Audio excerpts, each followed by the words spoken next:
Welcome back to Vic's Projects. In the last video I introduced our beautiful Mercedes SL as a perfectly running driving car that we don't have to do anything to. So today we need to do something to her.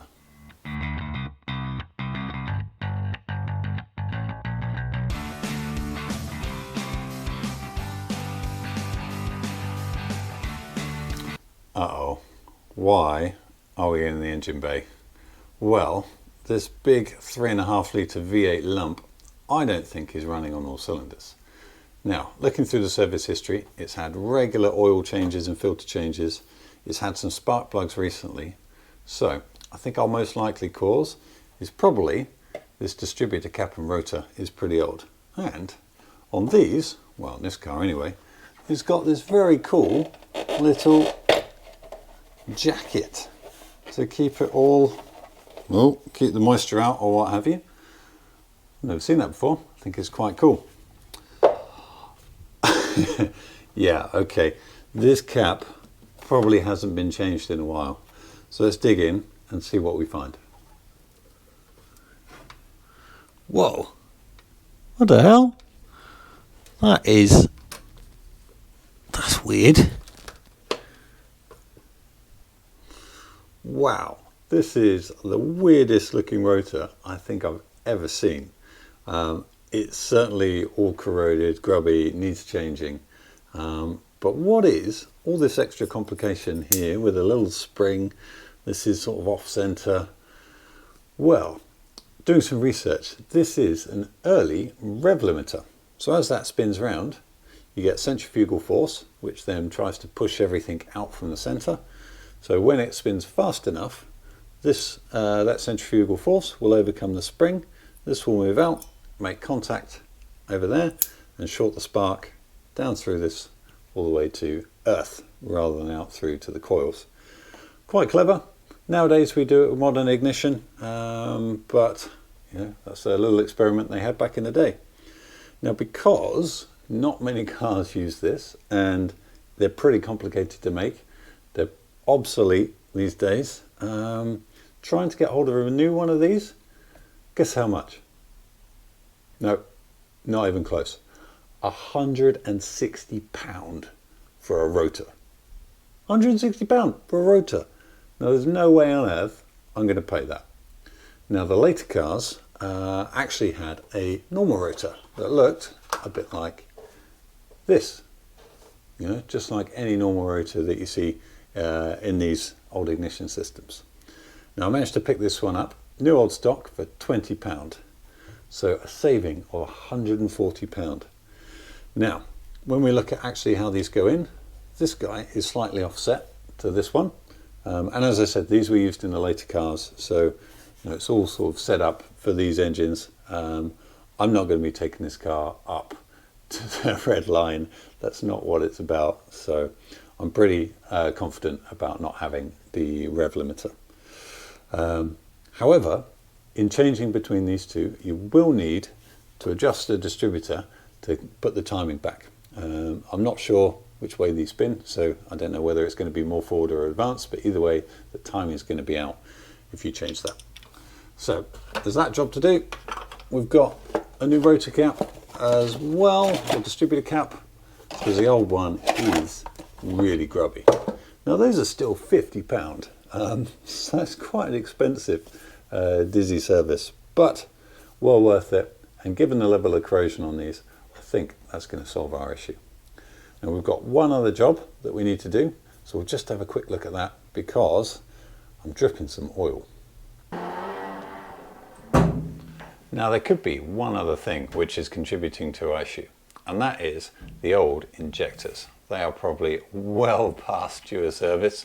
So at some point I'll take those out, replace the pintle caps, the seals, give them a good service, give them a birthday. But for now, I'm just going to put some premium fuel in. That will help flush through the whole fuel system. And for extra belt and braces, I'm also going to add some Red X into the system and then give a bit of an Italian tune-up. So when you're looking cool, driving around in your convertible Mercedes SL, one thing that's really not cool is leaving oil everywhere you go. And unfortunately, our gearbox is leaking, and I really hate gearbox oil. It's horrible stuff. Now thankfully it's just the pan seal that's gone, so we'll give the gearbox a bit of a birthday. So drop down the pan, replace that seal. You'll have to change the oil at the same time, and you can replace the filter in there whilst you're at it. So that'll be nice, give the gearbox a bit of a refresh, and stop leaving oil everywhere we go. Now with these couple of jobs that we need doing, seeing as we saved ourselves £140 on that rotor arm, I might actually just make this someone else's problem. As I said, I hate gearbox oil, and work's been crazy recently. I've been traveling loads. I just haven't got the time. And this car was for me to drive, not to be underneath here taking it apart. So I'll give it to someone else. At the same time, they can put it on the ramp, give the car a full once over, let me know any little jobs that they see that need doing, and then we can add that to our list to pick up over the winter. So I'm going to take this into the garage, get someone else to do it while I spend my time playing on the Isetta.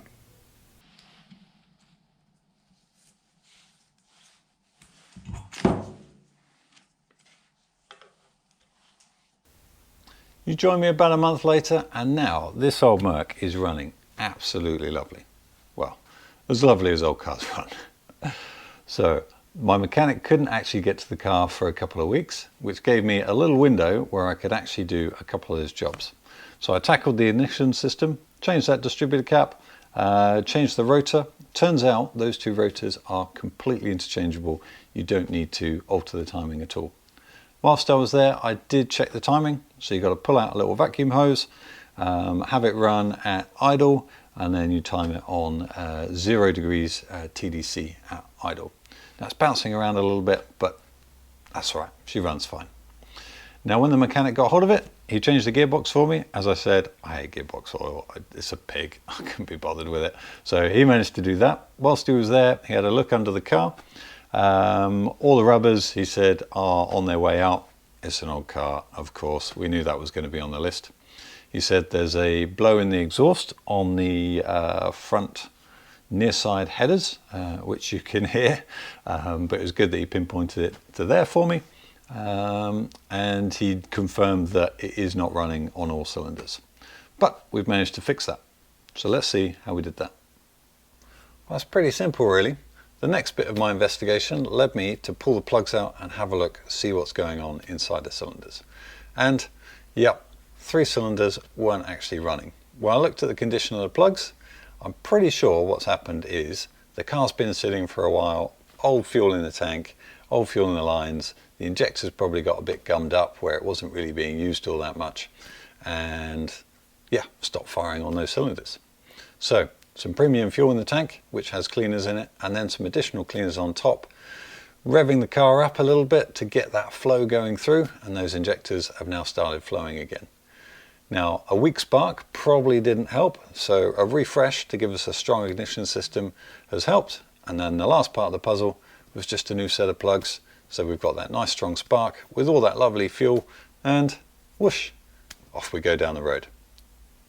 So there we have it. The car's running beautifully. We've got a couple of jobs queued up for us that we'll probably tackle over the winter time, but for now it's time to enjoy the Great British Summer. So we'll see you next time on Vic's Projects.